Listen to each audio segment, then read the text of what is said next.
Chers amis, Baruch Hashem, Boker Tov, de retour de ces quelques jours de vacances. Je vous souhaite, Be'ezrat Hashem, un Rosh Chodesh Elul Sameach. Aujourd'hui, Be'ezrat Hashem, ce dimanche 24 du mois d'août. Pour ce premier cours que nous allons faire ce matin sur le Pele Yoetz, qui nous est offert gracieusement par Céline et son mari. Sheshem Berech Otam le Ben Zachar Hashana. Pour une Géoula rapide et très vite. Le Ma'an Shemo Be'ava, Be'ezrat Hashem, ainsi que pour tous nos otages. On peut dire que ça bouge dans le monde. L'antisémitisme a atteint son comble. Vraiment, on vit des choses qui sont incroyables en Israël ainsi qu'en dehors d'Israël.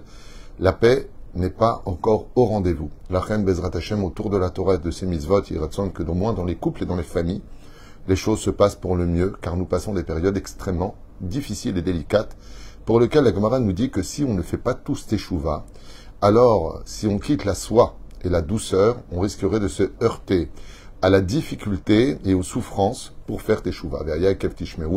Comme nous l'avions déjà expliqué dans les shiurim précédents. Nous partons, Be'ezrat Hashem, avec beaucoup d'honneur pour Céline et sa famille, et ainsi que pour chacun de vous, pour la suite de nos shiurim, Be'ezrat Hashem, peut-être 4 shiurim aujourd'hui, en tout cas de ce que je vois, de ce qui m'a été demandé de faire.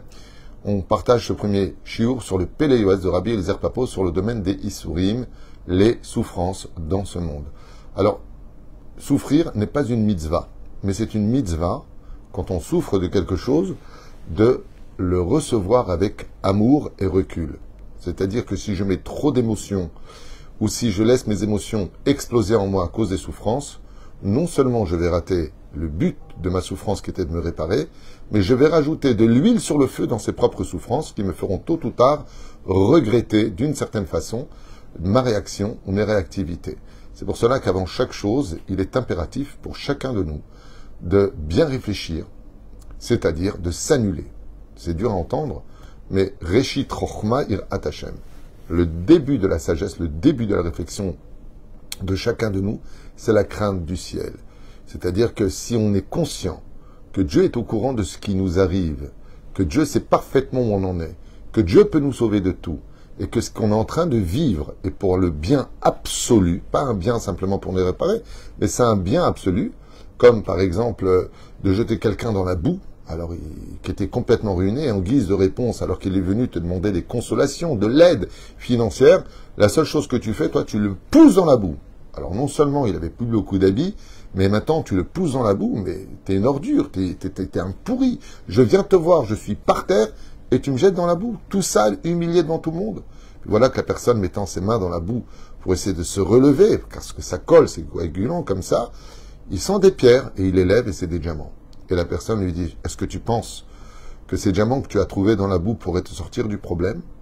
Et la personne se lève en lui disant, vous êtes l'être le plus merveilleux que j'ai rencontré dans ma vie. Merci de m'avoir poussé dans la boue.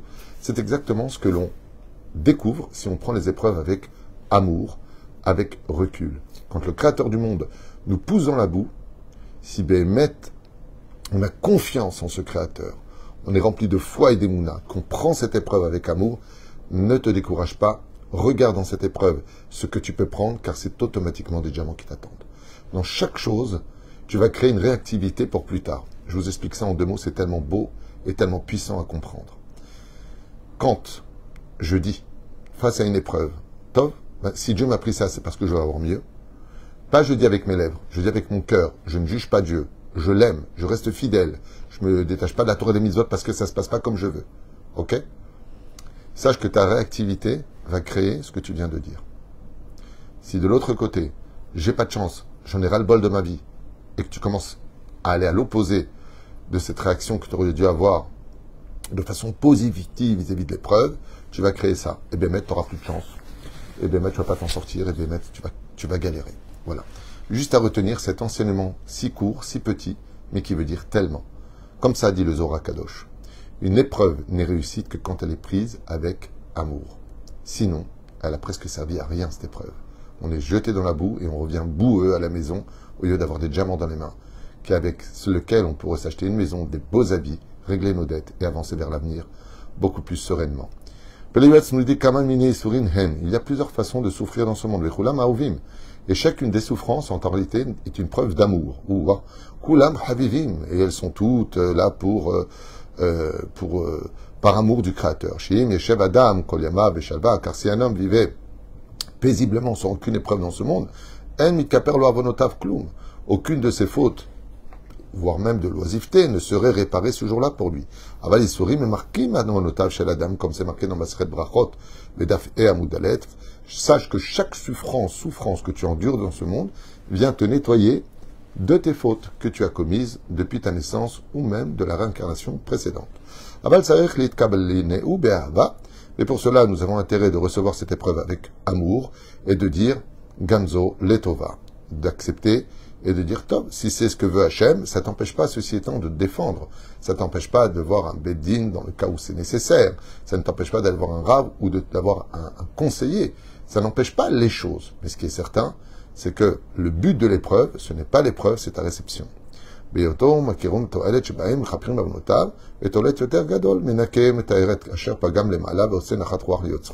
Car quand quelqu'un reçoit, dit le Péléoët, avec amour chacune des épreuves, comme une femme qui veut tomber enceinte et ça tombe, comme quelqu'un qui veut un travail, parce qu'il est vraiment à l'agonie, il a besoin de travailler et il n'est pas pris.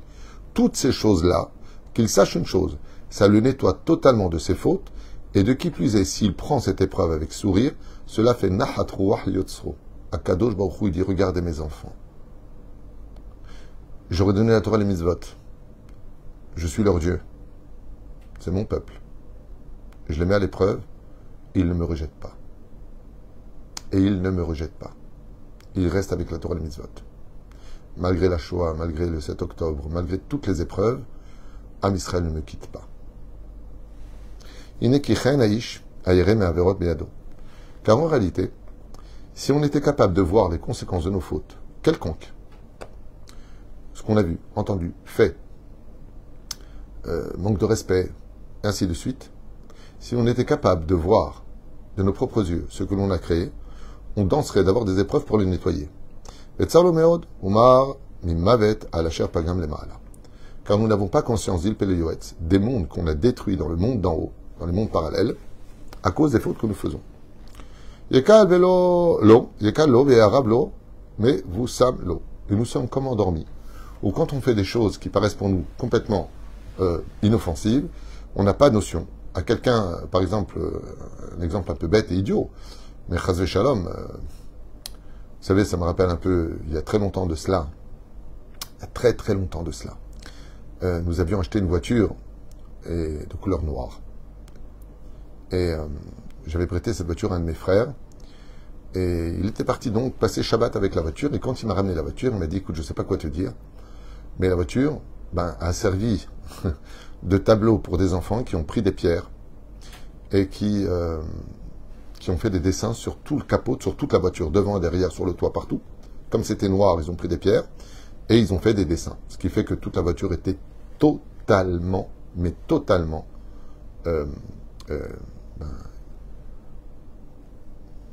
plein de dessins, plein de lignes rayées de partout.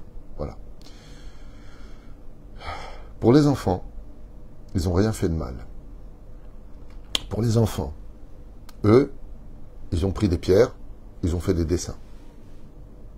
Moi, ça m'a coûté beaucoup d'argent pour toute la repeindre, arranger la tôle, voir comme il y avait des pierres qui étaient très aiguisées, ça m'a perforé une partie de la tôle, changé. Pas d'assurance, pas d'accident. Ce que ces gestes ont fait, c'est de m'avoir pourri ma vie, parce que la voiture est restée presque une semaine au garage pour trouver les pièces, pour la repeindre, le temps qu'elle cuise, une semaine. J'ai dû prendre le bus, j'ai dû m'arranger. Deuxièmement, ça m'a coûté une blinde pour la réparer. Et pourtant, ces enfants, quand ils ont fait ça, dans une innocence totale, c'est vraiment des petits enfants, on a rien fait de mal. On a fait des dessins sur une voiture. C'est exactement ce qui se passe. Comme des petits enfants, on prend des choses, on raye des choses d'une valeur inestimable, on éteint des lumières dans les mondes d'en haut, et puis voilà. Comme cette fameuse histoire qui est arrivée à une femme qui, malheureusement, aujourd'hui est handicapée, pour qui le mari a fait une blague. Alors j'espère que c'était une blague. je ne sais pas combien d'histoires sont vraies, en tout cas, on m'a raconté qu'elle est descendue dans la cave, et qu'en plein milieu des escaliers, il lui a éteint la lumière pour lui faire peur, selon ses dires, et malheureusement, elle a raté la marche, et elle s'est fracturé le bassin et la colonne vertébrale. Résultat, aujourd'hui, elle est handicapée. Le mari aurait dit, j'ai appuyé juste sur un bouton, j'ai rien fait de mal, ça va, j'ai éteint la lumière, handicapé à vie. Et quand on voit les résultats, on s'excuse, et on dit, voilà, si j'avais su, jamais, Comme tous ces gens qui sautent de falaises dans l'eau, et qui finissent handicapés, ces gens qui roulent avec des motos à une très grande vitesse pour prendre des virages et qui vont se rater à cause d'huile ou tout simplement en manque d'attention, le moindre petit accident peut paralyser une vie entière, à souffrir terriblement. Une petite chute, de rien du tout, parce qu'on n'a pas fait attention. C'est exactement ce que la vie, étant une école, nous apprend à chacun de nous. Ce que vient nous dire la Torah, c'est que chacune des conséquences du peuple d'Israël a, comme des ondes, comme des vagues, peuvent atteindre un niveau de tsunami pour envahir tout le monde futur de chacun de nous. Et si on n'est pas capable de comprendre que le Créateur du monde, lui qui voit ce que nous ne voyons pas, lui qui comprend ce que nous ne comprenons pas, et lui qui a conscience de ce que chaque acte, parole ou pensée peut provoquer, nous répare. En fin de compte, le mécanicien de nos voitures rayées, c'est Dieu.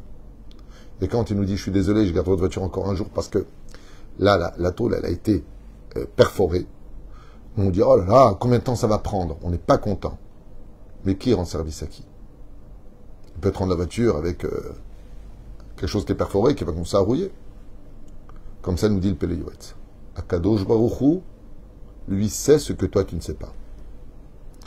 J'ai rencontré quelqu'un, un Natania, qui m'a arrêté sur le Kikar et qui m'a dit, Rav Tutu, je peux savoir pourquoi je souffre autant. Je lui ai dit, vous êtes si innocent que ça pour poser une telle question? Je fais de mal à personne. Très bien. Prenons un des péchés les plus grands. Vous allez à la synagogue? Ah oui, tout le temps. Vous voyez? Je suis religieux. Vous parlez à la synagogue? Il a commencé à sourire. Ouais, franchement, ouais, je parle, on me dit tout le temps de me taire, mais je parle tout le temps. Je lui dis, monsieur, vous vous rendez compte de ce que vous venez de dire? Vous parlez dans la synagogue, Israël. Monsieur, est-ce que vous parlez des uns et des autres? Est-ce que vous critiquez les uns les autres? Est-ce que ça vous arrive de dire du mal de certaines personnes? Oui. Surtout ma belle famille, comme ça. Donc vous faites du Motzi Shemra, vous faites du Lachonara, vous parlez dans les synagogues, on n'a pas encore parlé des fautes de la brite. Et vous dites que vous êtes quelqu'un qui ne fait de mal à personne. Pourquoi vous souffrez autant? On m'a dit, vu comme ça, c'est vrai que je ne suis pas blanc-bleu alors. Non. Jamais personne ne souffre dans ce monde s'il n'y a pas une loupe sur est-ce qu'il oui ou non il va souffrir, est-ce que oui ou non il va sortir de sa souffrance. Tout est calculé, tout est parfait, tout est minutieux. C'est pour ça que Bezrat Hashem, il faut avoir confiance en soi. Une fois que j'ai compris que je devais avoir confiance en Dieu, car ton avenir est encore prêt à se dessiner. Sois juste prêt, toi, à avancer. Ainsi donc, chers amis, pour clôturer ce premier chapitre extraordinaire de Péleuetz, Kol mini surim teken et asher ivet letaer et eshrapagam be'avato et kono. Car l'Éternel vient nous réparer. Et il nous dit, le Péleuetz, que sache que chacune des souffrances dans ce monde n'est que preuve d'amour d'Hachem, comme une mère qui nettoie son fils, parce qu'il est tombé dans la boue. Qui est Azza Chamavet Ahava, car l'amour de Dieu est puissant, comme c'est marqué dans Shir HaShirim, qui est Azza Chamavet Ahava. Bon, c'est bizarre comme expression, qui est Azza car forte, comme la mort et l'amour. Les frères Mavet Mechaim, et donc il est préférable de choisir la vie à la mort. Les Hashem Chojve Shemo, particulièrement pour ceux qui craignent Dieu et qui travaillent pour lui, qui tiennent compte de son nom. Pourquoi il parle de son nom? Parce que chaque faute que nous faisons détruit le nom de Dieu.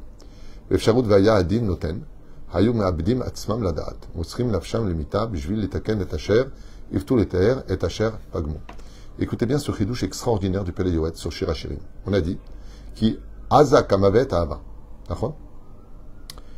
Car, et on aurait préféré, comme la mort, l'amour. Quel rapport? Et il dit comme ça, que si Dieu ouvrait le ciel pour qu'on voit les conséquences de nos fautes dans le monde, ne serait-ce que de se manquer de respect sur terre, entre nous, de toutes les fautes que nous faisons, on demanderait la mort au lieu de vivre. Qu'est-ce que fait Akadosh Baruch Hu? Il veut qu'on vive. Alors il nous envoie des cailloux qui font un peu mal. Voilà ce qu'il nous dit. Je vous le dis en hébreu, c'est magnifiquement dit.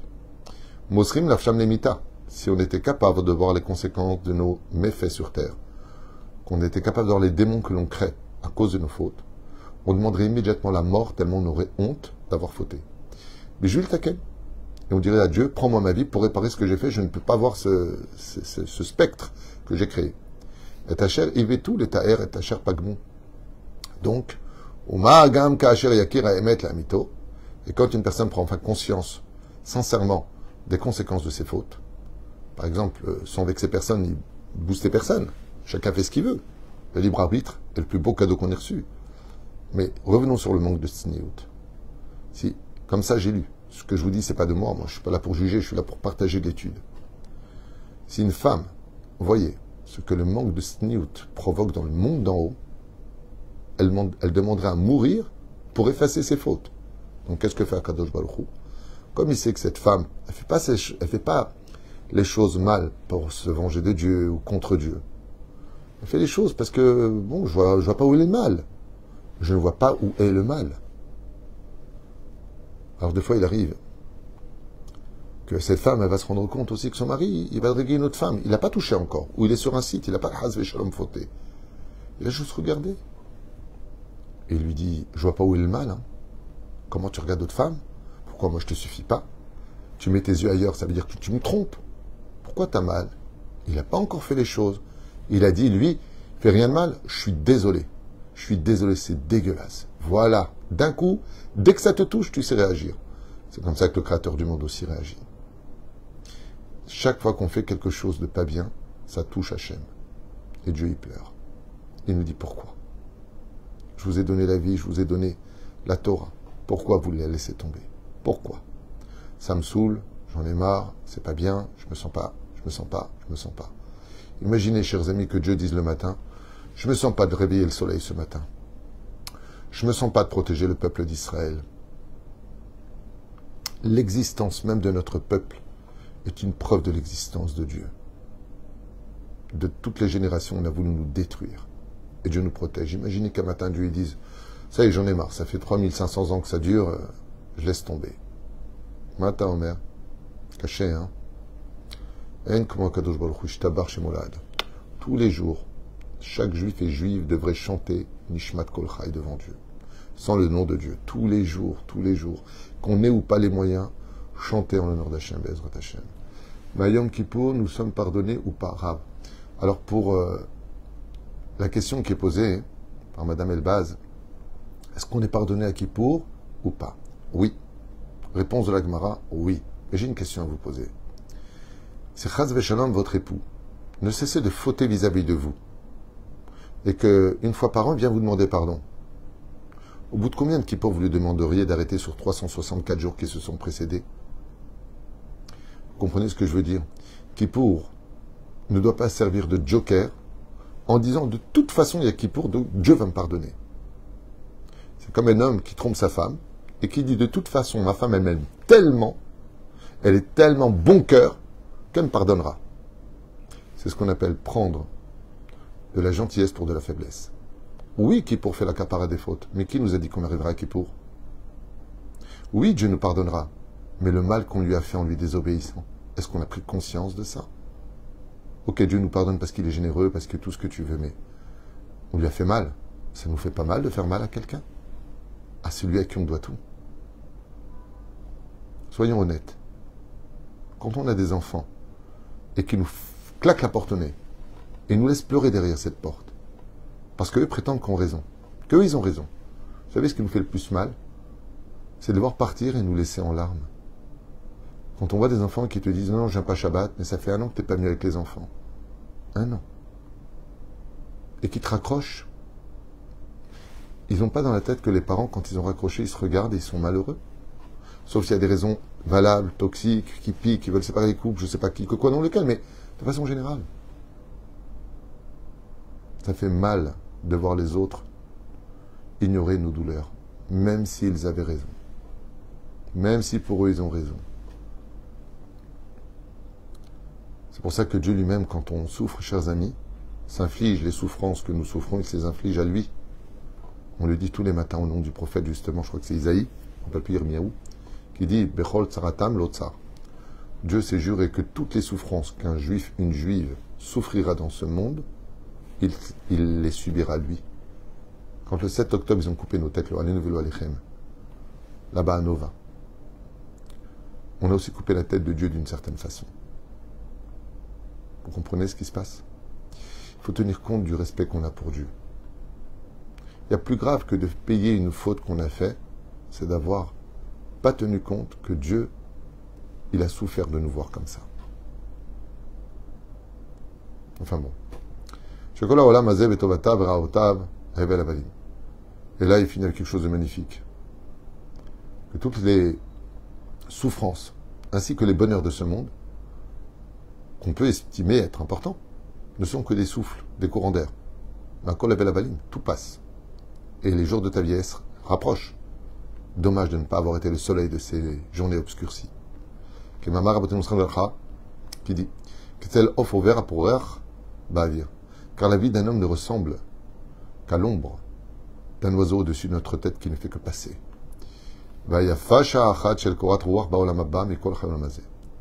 Et qu'un juif n'oublie jamais, comme c'est marqué dans Masechet Avot Perek Dalet Mishnah Yud Zayin, qu'un seul courant d'air du monde futur est beaucoup plus valeureux qu'une vie entière de bonheur de 120 ans dans ce monde. C'est pour cela qu'au lieu de poursuivre tous les bonheurs de ce monde futile dans lequel nous sommes, si ce n'est que de s'octroyer les moyens d'être heureux pour avoir un meilleur service divin. Et